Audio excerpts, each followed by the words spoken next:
dipersembahkan oleh Luwak full sugar dulu. Wah, Rendah gula. Nyaman diminum. selamat malam para pemirsa. Ketemu lagi di Hot Room dengan saya Hotman Paris. Penculikan di mana-mana. Menurut data kepolisian, hanya dari Januari sampai November 2025 sudah 221 kasus penculikan. 221 kasus penculikan. Kita baru-baru ini dihebohkan oleh penculikan Bilkis. Gadis kecil umur 4 tahun diculik pada saat bapaknya main tenis. Dijual 3 juta, dijual lagi 30 juta, dijual lagi 80 juta. Dan sekarang ada lagi Kenzi yang sudah 3 tahun. Sampai sekarang orang tuanya belum mengetahui di mana nasib anaknya. Apa yang terjadi? Apakah ini karena faktor ekonomi atau faktor apa? Inilah Hot Room, penculikan anak masih marak.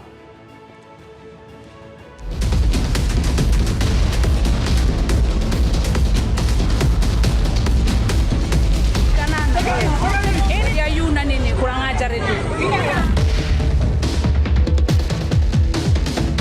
Dalam beberapa waktu terakhir, sejumlah kasus dugaan penculikan anak kembali terjadi di berbagai daerah, dari Jakarta hingga Makassar.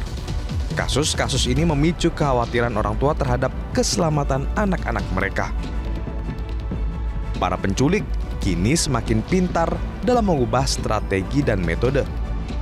Mereka tidak hanya menggunakan cara kekerasan seperti menarik anak secara langsung, tetapi juga menerapkan pendekatan yang lebih halus. Bahkan pihak kepolisian menemukan modus baru dari para penculik, yakni melalui adopsi ilegal melalui media sosial. Para pelaku menggunakan grup daring untuk menawarkan anak-anak untuk diadopsi. Transaksi dilakukan setelah calon pembeli dan penjual berkomunikasi melalui media sosial. Pihak kepolisian masih melakukan penyelidikan dan melakukan pengejaran terhadap jaringan pelaku yang diduga terlibat dalam perdagangan anak lintas daerah.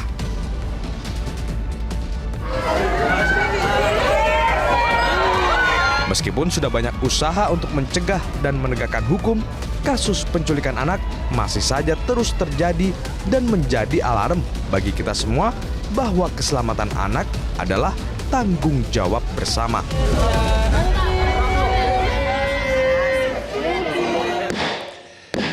Penculikan memang bahaya, tapi ada lagi satu yang membahayakan, yaitu kamu bisa lupa sama anak istrimu atau amnesia. Makanya saran saya kepada para pemirsa yang sudah umur 40 ke atas, biasakanlah minum kopi luwak hitam premium minimum 5 kali sehari, tanpa gula. Seperti Hotman Paris, sudah 43 tahun jadi pengacara, tetap ingat semua nomor perkara kasusnya dan lawan-lawannya, karena kopi luwak hitam premium. Lihat gua kan, sepertinya umur 30 secara biologis. Oke, Ibu Firda. Halo Ibu Firda, by Zoom. Malam ini kita akan ada narsum Ibu Firda yang anaknya diduga diculik sudah 3 tahun, sampai sekarang belum ketemu. Ibu Firda boleh ceritakan posisi kejadiannya, kapan dan di mana? Silakan. Ya, pada saat itu tanggal 1 September, Pak, hari Kamis 2022. Di depan rumah saya sendiri, Pak. Pada saat itu anak saya sedang main di depan rumah dan saya sedang berjualan di depan rumah saya juga. Dan saksi melihat anak saya di bawah itu tidak jauh dari saya, Pak. Tapi sayangnya saya tidak melihat itu, Pak. Itu di daerah mana itu, Bu, kejadiannya? Daerah Jambi, Pak, Muara Bungo, tepatnya di Dusun Danau. Terus sejak kejadian itu apakah ada kontak misalnya minta uang tebusan atau apa, atau total tidak ada lagi kontak sama Ibu? Tidak ada, Pak, cuman ada waktu itu orang-orang katanya iseng, tapi tidak minta tebusan, cuma mintanya cabut laporan. Itu sudah ditangkap dulu Pak orangnya. Terus waktu kejadian memang ada orang yang melihat anak ibu dibawa begitu? Ada Pak, satu saksi. Cuma kami tidak ada CCTV Pak. Tidak ada CCTV ya? Jadi sudah berapa tahun ini kejadiannya Bu? September sampai sekarang sudah hampir 3 tahun ya? Udah 3 tahun 2 bulan Pak. Jadi sekarang dia sudah berumur berapa ya? Pada saat itu umur berapa anak ibu pada saat diduga diculik? Saat itu dia umur 3 tahun. Kalau sekarang berarti sudah 6 tahun Pak. Apakah ibu ada mendengar bahwa anak ibu entah dibawa kemana atau dijual atau apa, atau memang sama sekali nggak ada berita apa-apa lagi? Sama sekali Ibu nggak dengar apapun lagi berita dari manapun? Silakan. Nggak ada. Karena kami memang nggak ada petunjuk. Cuma satu saksi. Satu saksi itu adalah tetangga yang melihat anak ibu dibawa. Dibawa Pak naik apa? Naik motor atau naik apa? Ya warga kami, warga Dusun Danau, katanya naik motor Pak. Oke. Sekarang ibu tinggal di mana sekarang nih? Sekarang kami tinggal di tempat kerja suami. Dan ibu masih terus berharap agar mudah-mudahan ada petunjuk anak ibu ada di mana, begitu ya? Ya pasti Pak. Oke, kita nanti akan bertanya ke ibu lagi untuk selanjutnya. Ini Ibu Hanifah, ini apa yang terjadi apabila ini murni motif ekonomi atau apa nih?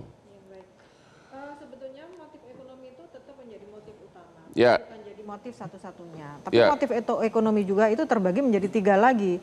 Apakah anak ini minta ditebus, ataukah untuk eksploitasi, Ya. atau untuk diperdagangkan kembali. Ya. Nah, dari ekonomi aja sudah terbagi seperti itu. Kemudian ada motif predatoris, yaitu di mana seseorang atau kelompok itu mencari anak-anak yang masih berusia sangat muda, 0 sampai 5 tahun. Tujuannya adalah untuk hal yang tadi itu, secara ekonomis tadi itu. Karena anak umur 0 sampai 5 tahun itu adalah anak-anak yang rentan dan dia mudah sekali diganti identitasnya. Rentan dan mudah identitasnya Mudah diganti identitasnya. Ketika dia berganti orang tua, dia bisa aja diganti namanya dan identitas yang lain sehingga dia lupa dengan asal awalnya gitu ya. Nah kemudian ada relasional. Relasional itu biasanya dilakukan oleh orang-orang terdekat. Bisa keluarga, bisa mantan suami atau mantan orang tua yang berpisah begitu ya. Karena biasanya karena perebutan hak anak gitu ya. Yang terakhir karena ada gangguan mental. Tapi kalau kondisi Ananda Kenzi dan Balkis ini sepertinya karena untuk eksploitasi dan predatoris tadi itu dicari sekecil mungkin untuk demand yang besar. Begitu Bang. Jadi memang ibu melihat lebih menonjol faktor apa? Faktor jual beli atau apa? Kalau saya lihat ini kan ada perpindahan ya Bang ya. Berarti kan ada handler, ada shelter, ada berarti sudah broker. terorganisir begitu. Berarti sudah terorganisir. Dan ini menurut data kepolisian 221 sudah penculikan selama tahun ini aja. Benar sekali. Berarti sebanyak itu orang tua sekarang merasa sedih karena pihak kepolisian sampai saat ini belum bisa menemukan anak-anaknya. Gimana nih Ibu Risda? Sebagai wakil kita di DPR, apa yang terjadi di negeri ini? Ya, ini merupakan keprihatinan yang mendalam untuk negeri kita ya Bang. Karena nyawa anak-anak itu sangat berharga tentunya untuk masa depan bangsa. Kalau kami melihat di sini ada beberapa hal yang membuat ini menjadi lemah, artinya bisa ditembus perlindungan anak ini. Pertama, mulai dari perlindungan anak kita ini masih bersifat reaktif, bukan preventif. Nah, jadi negara hadir itu di saat sudah kejadian. Sudah kejadian baru negara hadir begitu? Ya, sementara harusnya yang namanya penculikan ini memang kita harus mulai dari pencegahan dari hulu. Seperti itu. Dan kemudian... Bagaimana mencegahnya Bu kalau perut kosong Bu, miskin? Ya artinya mulai dari lapangan pekerjaan, itu juga kan kalau salah satu motifnya dari ekonomi seperti itu. Kemudian juga edukasi kepada keluarga tentang ketahanan, bagaimana anak-anak ini, misalnya anak-anak kita ini tidak mudah untuk dirayu dalam artian diberi sesuatu atau berbicara dengan orang asing, ya, kemudian bagaimana mereka kalau dibawa orang yang tidak dikenal dia harus berteriak, misalnya itu kan edukasi yang harus terus kita sampaikan kepada anak-anak kita. Gitu. Itu salah satu hal yang juga harus dilakukan dari hal kecil dari dalam keluarga seperti itu, Bang.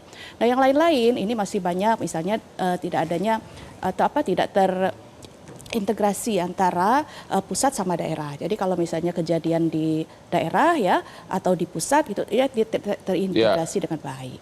Dan selain itu sekarang ini ada modus baru yaitu melalui media digital yang mana kejahatan ini sekarang mulai di sana dan mungkin kita sendiri belum terlalu melek bahwa di sana banyak sekali penipuan. Kalau seperti kita lihat tadi kasus yang baru saja ditayangkan itu anak kita ditipu ya dengan diiming-iming kerja di luar negeri atau menjadi atlet atau macam-macam selain dari anak yang kita belum tahu nih modusnya apa seperti itu, Bang. Nah, jadi ini tentu menjadi keprihatinan kita yang harus ada tindakan nyata yang harus kita lakukan ke depan, negara harus hadir. Dan data terakhir dari kepolisian anehnya ada hampir 80 orang justru yang diculik itu di atas umur 50. Di atas umur 50, jadi bukan hanya menculik anak kecil. Itu berarti apa itu? Murni tindak pidana kriminal biasa. Ya, kita belum tahu dari pihak kepolisian sendiri sebenarnya sudah terungkap apakah kasusnya ini sebenarnya apa. Ya, karena dari 221 anak yang hilang, nah mungkin berapa anak yang memang sudah ketemu ya, Bang. Nah, tapi yang lain-lainnya ini kan kita perlu tahu kasusnya sebenarnya apa. Oke, kita istirahat dulu, ketemu lagi di Hot Room. Nanti kita akan kontak lagi dengan Ibu Firda ya. Terima kasih.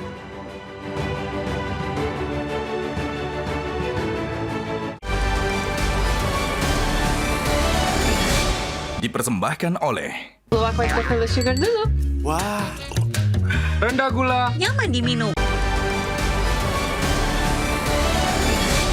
dipersembahkan oleh Luwak White Chocolate Sugar dulu. Wah, rendah gula, Nyaman diminum. Ketemu lagi di Hot Room. Kembali kami bertanya lagi kepada Ibu Firda.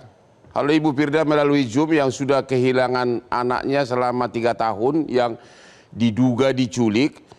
Apakah selama 3 tahun ini sama sekali tidak ada kontak atau informasi apapun atau ada yang coba-coba menghubungi Ibu? Gimana Bu? Tidak ada Pak, cuman yang satu itulah yang ngancam-ngancam waktu pas baru-baru kejadian itu Pak. Yang katanya cabut laporan polisi, nanti saya kembalikan anak Anda katanya. Tapi nyatanya cuman orang iseng. Oke, dari kepolisian temuannya sama sekali belum ada ya dari kepolisian?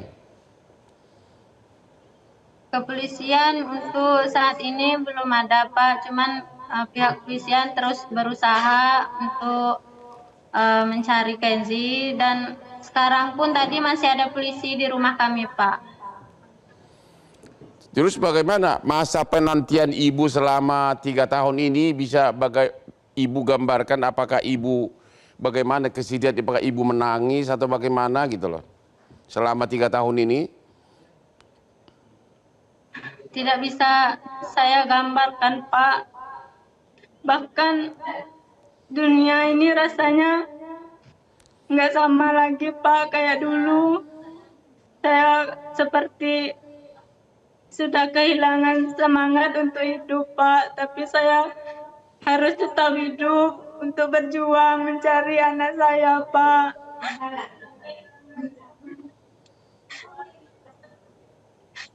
Bahkan kami dulu pernah sampai ke Jakarta mencari Bapak Otman Paris tapi tidak ketemu karena Bapak sedang berada di luar kota waktu itu. Apa yang bikin Ibu sampai sekarang ini masih bertahan dan berharap? Karena feeling kami sebagai orang tua tuh rasanya anak kami tuh masih hidup Pak, tapi nggak tahu di mana, di suatu tempat rasanya dia tuh masih hidup Pak. Dan saya tidak tahu bagaimana nasib anak saya di luar sana, Pak. Tolong kami, Pak. 3 tahun saya hidup dalam rasa sakit ini, Pak. Mungkin ada himbauan Ibu kepada pihak-pihak yang mungkin sebagai pelaku atau pihak yang mengetahui, ada dalam kesempatan Ibu mengucapkan sesuatu? Bagaimana, Pak? Apakah ada semacam himbauan dari Ibu kepada pihak-pihak yang mengetahui anaknya di mana? Apa kira-kira himbauan Ibu kepada publik terkait anak Ibu? Ya, sekiranya siapapun yang mengetahui atau para pelaku yang sedang menonton saya sekarang, saya mohon kembalikan anak saya. Saya mohon, dan kepada para pihak kepolisian Muara Bungo, terima kasih banyak karena sudah berusaha mencari anak saya selama ini. Dan saya mohon kepada pihak kepolisian Makassar untuk bantu kami, Pak, karena salah satu pelakunya itu berasal dari daerah kami, Pak. Kami sangat besar sekali harapan kami bisa dapat petunjuk dari para pelaku itu, Pak. Maksudnya Ibu ada petunjuk apa dari terkait pelakunya, ada petunjuk gitu? Petunjuk yang kayak gimana, Bu? Belum ada, Pak. Cuman kami berharapnya karena salah satu pelaku itu kan, Pak, berasal dari daerah kami, daerah Jambi, Merangin. Dari mana Ibu tahu bahwa pelakunya dari daerah Ibu? Kan tidak ada rekaman atau apa? Iya, karena itu sudah ada beritanya, Pak. Sudah ada datanya bahwa salah satu pelaku yang bernama Meriana itu berdomisili di Merangin, Pak. Merangin, Jambi. Sementara Merangin itu sangat dekat dari daerah kami, Pak. Cuma sekitar 1,5 jam perjalanan. Jadi ini persis kejadiannya di Makassar juga ya? Di Makassar ya? Oh, Jambi ya? Ini Jambi. Kalau Bilkis di Makassar dibawa ke Jambi? Ya, di Makassar, tapi tertangkapnya di Jambi, Pak. Di daerah kami, Merangin, Jambi. Oh, begitu.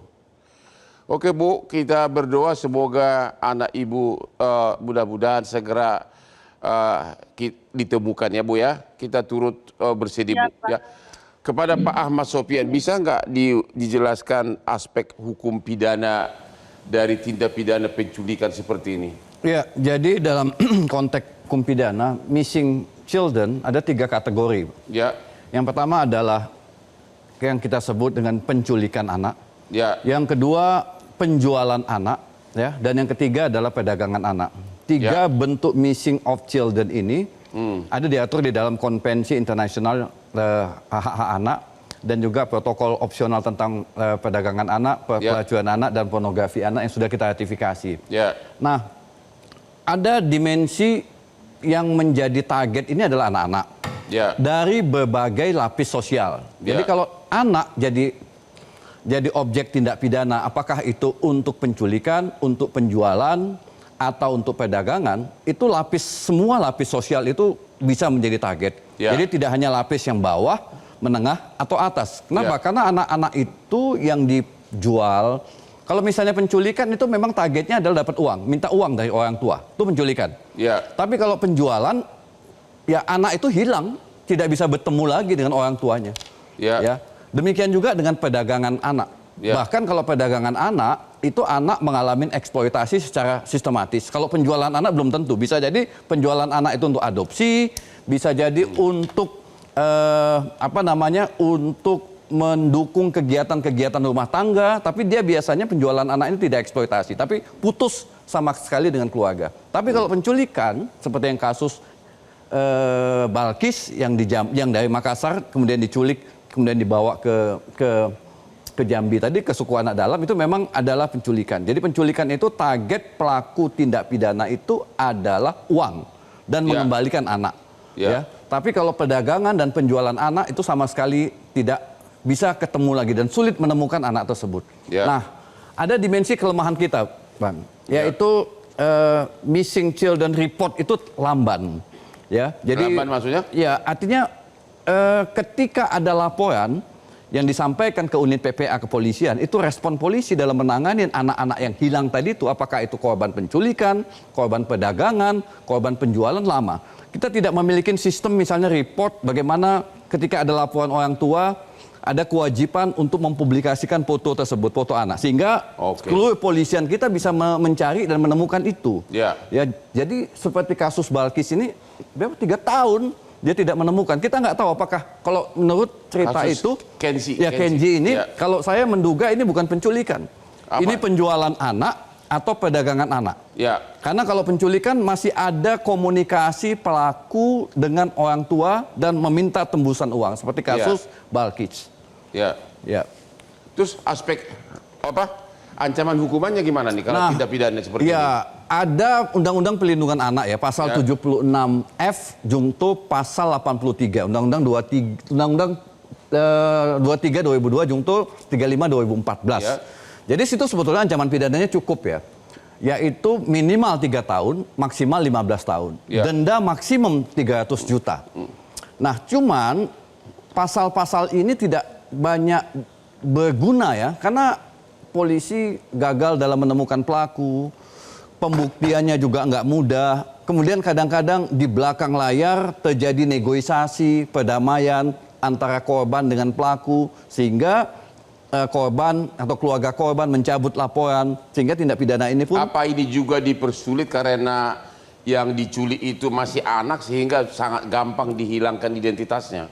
Kalau anak berhasil dikembalikan ke orang tua, harusnya mudah untuk proses pembuktiannya. Kenapa? Anak bisa memberikan keterangan, kalau dia usianya di bawah 15 tahun tentu bantuan psikolog atau psikiater. Itu bisa jadi alat bukti karena bisa diambil keterangannya. Orang tua juga ya. Tetapi kadang-kadang ada semacam negosiasi di belakang. Seperti kasus yang terjadi untuk suku anak dalam. Ya kan? Suku anak dalam meminta sejumlah uang. Ini kan agak aneh ya kasus ini. Publik juga merasa aneh. Kok bisa ya suku anak dalam meminta uang sebesar 80 juta? Ya, memberikan uang sebanyak 80 juta. Kemudian ada pemberian uang 100 juta. Ini apa sebenarnya? Jadi ada dugaan memang sindikat penculikan anak ada di dalam suku anak dalam dan memanfaatkan suku anak dalam untuk mendapatkan uang. Rasanya tidak mungkin suku anak dalam itu kepala sukunya memberikan uang sebesar 80 juta. Kemudian dibarter dengan uang 100 juta. Jadi sindikat penculikan anak memang targetnya uang dan mengembalikan anak tersebut. Oke, kita istirahat dulu. 221 korban penculikan hanya dalam tahun ini.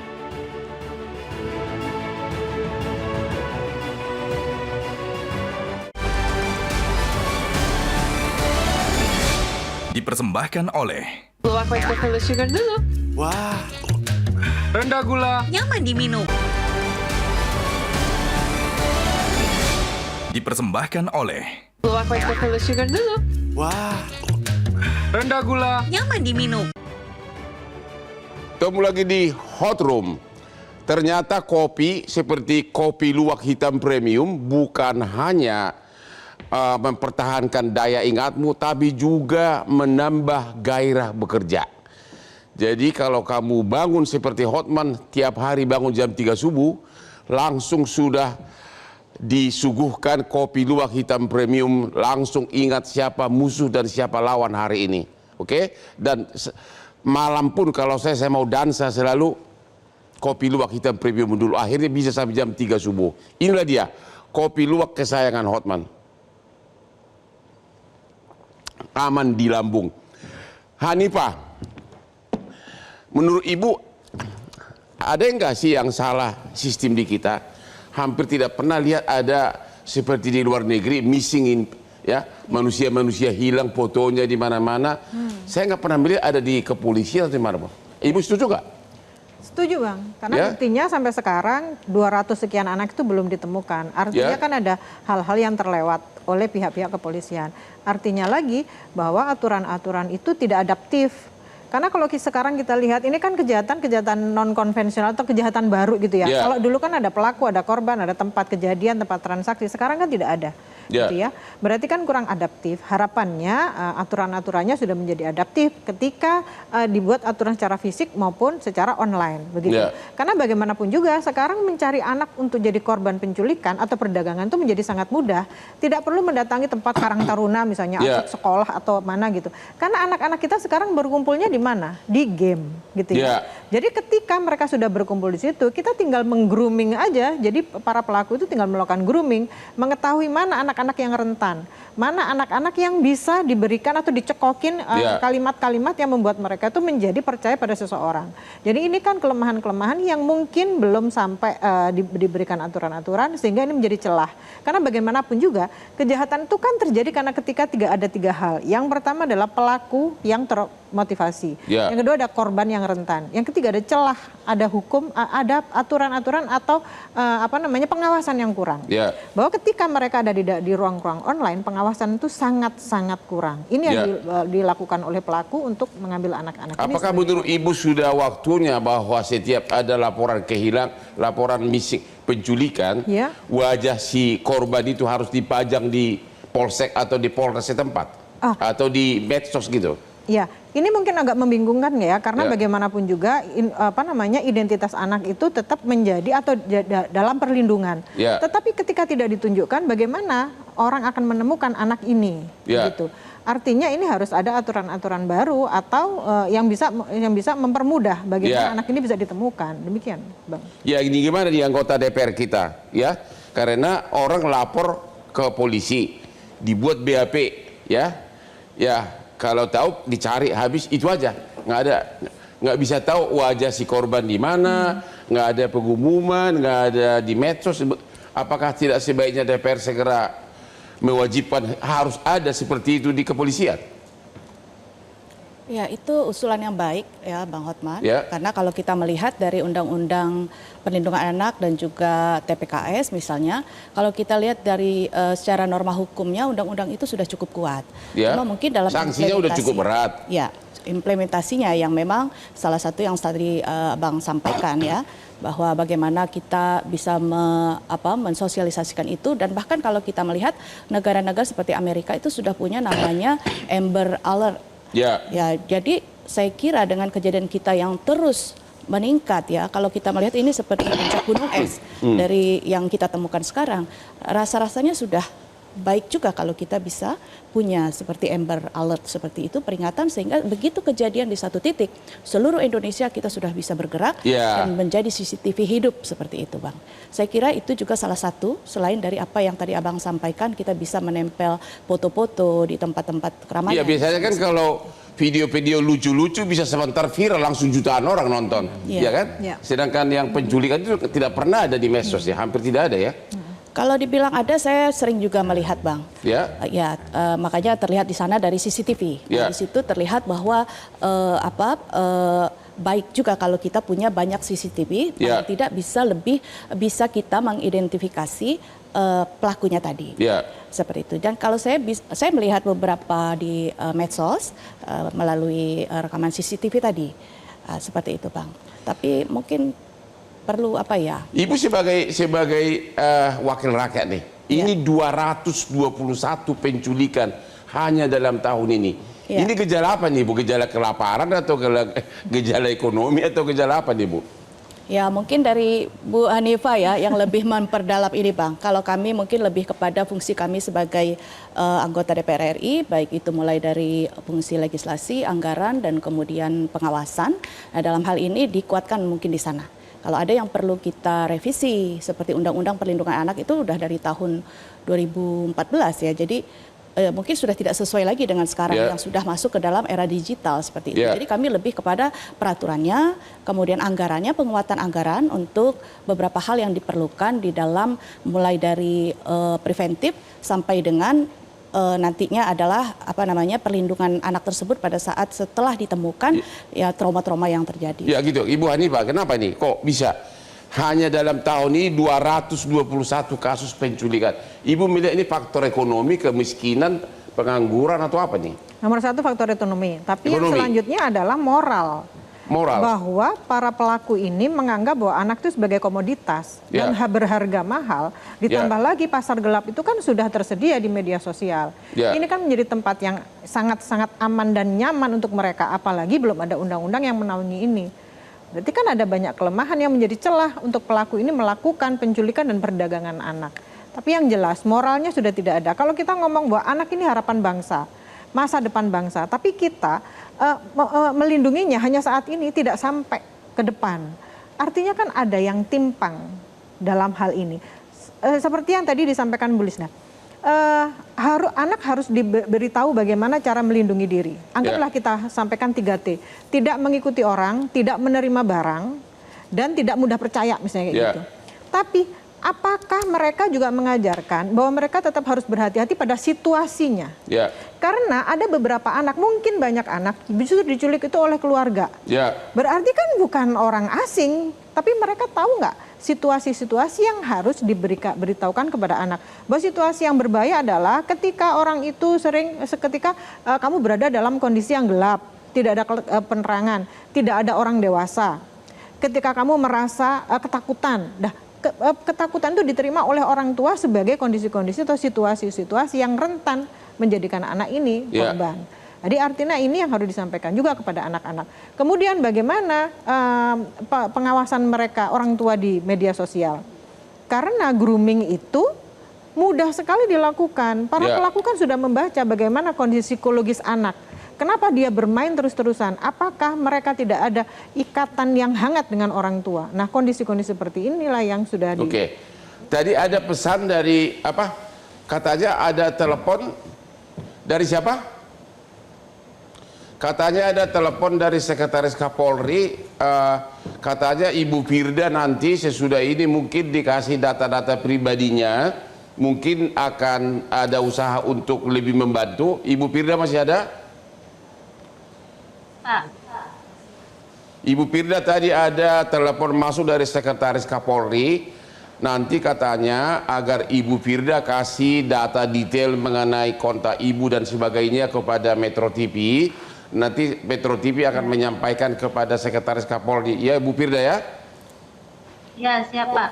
Oke, kita istirahat dulu. Ketemu lagi di Hot Room.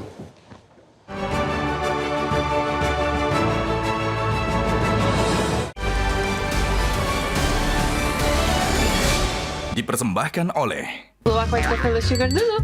Wah, rendah gula, Nyaman diminum. dipersembahkan oleh Luwak White Chocolate Sugar dulu. Wah, rendah gula, Nyaman diminum. Ketemu lagi di Hot Room. Di segmen terakhir ini kita meminta kepada narsum untuk memberikan kata-kata pesan-pesan terakhir. Silakan Pak Ahmad Sofyan. Ya baik, karena kejahatan terhadap anak ini ada 3 dimensi yang saya sebutkan tadi. Ada penculikan, perdagangan, dan penjualan. Kita akan melihat bahwa anak-anak itu tidak hanya untuk kepentingan uang ya, tetapi juga dieksploitasi. Ada yang dijadikan objek seksual atau objek-objek kerja paksa, perbudakan, ya, kemudian adopsi ilegal dan macam-macam. Jadi menurut pandangan saya ada beberapa aspek yang harus dilakukan ya, terutama dari pihak kepolisian. Karena dimensi hukum pidana itu salah satunya adalah bagaimana menemukan penyebab terjadinya tindak pidana itu. Itu satu tadi sudah dijelaskan oleh Ibu Hanifah. Kemudian bagaimana menemukan anak tersebut. Apakah itu korban penculikan, apakah korban perdagangan, atau korban penjualan. Jadi bagaimana menemukan. Sehingga memang SDM kepolisian di unit PPA perlu meningkat. Perlu ditingkatkan supaya mereka bisa melakukan investigasi dan menemukan alat bukti. Kemudian juga begini, yang kita juga jarang ya melakukan itu dalam hukum pidana kita adalah bagaimana melakukan registrasi terhadap child offender. Di banyak negara seperti di Australia, pelaku-pelaku kejahatan anak, apakah pelaku penculikan, perdagangan, atau pelaku penjualan anak, itu diregistrasi. Jadi ada registrasi child offender. Jadi mereka ada database-nya. Kenapa? Karena pelaku kejahatan terhadap anak ini adalah sindikat yang terorganisir. Sama seperti narkoba, sama seperti pelaku-pelaku pencucian uang, korupsi, yang terorganisir. Ada yang merekrut, ada yang di tengah-tengah fasilitator, lalu ada yang menghilangkan atau yang membeli anak-anak tersebut di ujungnya, dieksploitasi. Sehingga para pelaku ini perlu diregistrasi ketika mereka sudah dihukum. Tapi kalau belum dihukum tentu nggak bisa karena pelanggaran hak asasi manusia. Jadi registrasi child offender itu adalah bukan sesuatu yang melanggar hukum, tetapi bisa mengetahui bagaimana jejaring pelaku kejahatan penculikan, perdagangan maupun penjualan anak tersebut. Terima kasih. Ibu Firda masih ada? Pak. Ibu Firda masih ada? Ya, masih, Pak. Oke. Ibu Firda yang sudah 3 tahun kehilangan anaknya diduga diculik, mungkin Ibu mau mengucapkan sesuatu yang ditonton oleh seluruh rakyat Indonesia. Silakan, Bu. Ya, kami memohon kepada para pihak kepolisian, tidak hanya kepolisian Marobungo, tapi seluruh kepolisian Indonesia, khususnya kepolisian Semarang, tolong kami Pak, karena Makassar, maaf, tolong kami Pak, karena kami sangat besar harapan kami, karena Bilkis kan ditemukannya di daerah kami. Kami sebagai orang tua Kenzi, kami sangat berharap anak kami juga bisa ditemukan seperti Bilkis. Jadi mohon bantuannya Pak.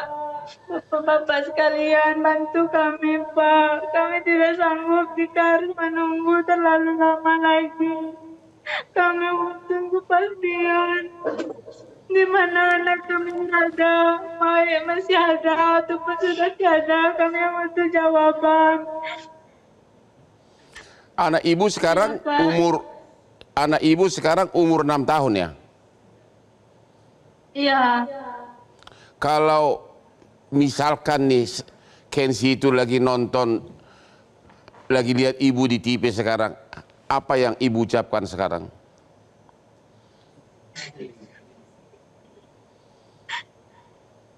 Kenzi, ayo nak, pulang ya. Ibu sama ayah rindu Kenzi, semua orang rindu Kenzi. Maafin ibu karena tidak bisa menjagakan dengan baik. Tolong berikan ibu satu kesempatan lagi untuk menjadi ibu yang baik untuk Kenzi. Seandainya pun orang yang ada di balik semua ini sedang menonton, saya mohon dengan sangat, tolong kembalikan anak saya. Oke, semoga ibu tabah. Mungkin kalau ada fotonya Kenzi mungkin dikasih nanti ke sekretarisnya Kapolri agar disebarkan di seluruh kepolisian. Kami turut bersedih Bu ya. Kepada Ibu Hanifah, mungkin ada pesan terakhir dari Ibu sebagai ahli kriminolog. Dalam kriminologi, kejahatan itu bukan karena niat dari pelaku untuk melakukan kejahatan, tapi karena lemahnya kontrol sosial dan hukum yang tidak ditegakkan. Lemahnya, bukan faktor kemiskinan ini. Anda lihat? Karena 3 itu Bang, karena lemahnya kontrol sosial juga mendukung kejahatan ini terjadi. Karena setiap kali kita ngomong ke orang tua adalah jaga anakmu, tapi bagaimana, apakah komunitas, apakah sosial juga dipersiapkan untuk melindungi anak? Ketika masyarakat atau secara sosial ini tidak ada perlindungan, ya kejadian ini akan terus terulang. Jadi bukan bagaimana cara menghukum pelaku, karena sampai saat ini pelaku yang tertangkap hanya yang bagian bawah. Sudah berapa kasus penculik anak ketangkap? Ada Ibu punya datanya? Saya tidak punya datanya, tapi dari beberapa literatur yang tertangkap hanya bagian bawah. Maksudnya artinya bagian kecil hitman. gitu? Iya, kan ada tiga tingkatan. Yang pertama mastermind, kedua middleman, yang ketiga hitman. Hitman lah yang sering tertangkap. Jadi sebetulnya bukan seberapa banyak yang tertangkap dan seberapa tambahan hukuman, tapi bagaimana ekosistem penculikan ini selesai. Nah itu kan perlu kontrol sosial. Ketika kontrol sosial berarti masyarakat ikut menjaga anak-anak kita, insya Allah penculikan ini akan bisa ditekan dengan signifikan. Terima kasih Ibu Hanifah. Ibu Lisda sebagai wakil rakyat, apa himbauan Ibu pertama kepada aparat kepolisian dan kedua kepada para orang tua anak? Ya, setiap anak yang hilang ini bukan cuma angka, Bang. Tapi ini merupakan dunia yang hancur, hati yang patah dari kedua orang tua, derayan air mata. Untuk itu negara harus hadir di depan. Dan saya di sini sebagai wakil rakyat dan juga sebagai ibu begitu memahami bagaimana pentingnya hadirnya seorang anak dalam keluarga kita. Untuk itu saya mengajak seluruh pihak, mulai dari keluarga, masyarakat, pemerintah, aparat, untuk bersama-sama kita menyayangi anak-anak kita sehingga kejadian-kejadian ini segera terungkap dan tindak dari aparat penegak hukum ini dapat segera bertindak cepat, tegas dan juga serius sehingga kita masih berharap ada kabar baik anak-anak kita tersebut. Menurut Ibu 221 penculikan hanya tahun ini sudah termasuk tingkat darurat atau bagaimana? Menurut saya sangat darurat, Bang. Sangat darurat? Sangat darurat karena satu nyawa anak itu sangat berharga. Sangat darurat ya? Ya. Bapak juga mata sangat darurat, 221 penculikan. Sangat darurat dan pengawasan terhadap pencegahan penculikan itu juga sangat lemah dilakukan. Misalnya di tempat-tempat publik itu kan banyak CCTV.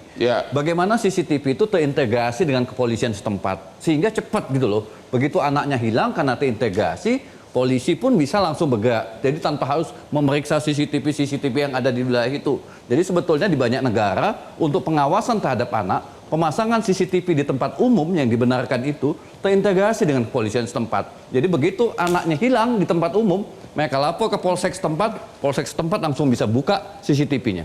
Terima kasih. Jadi sebagai penutup, masyarakat harus tahu 221 korban penculikan hanya dalam tahun ini. Salah satu Ibu Firda sudah 3 tahun.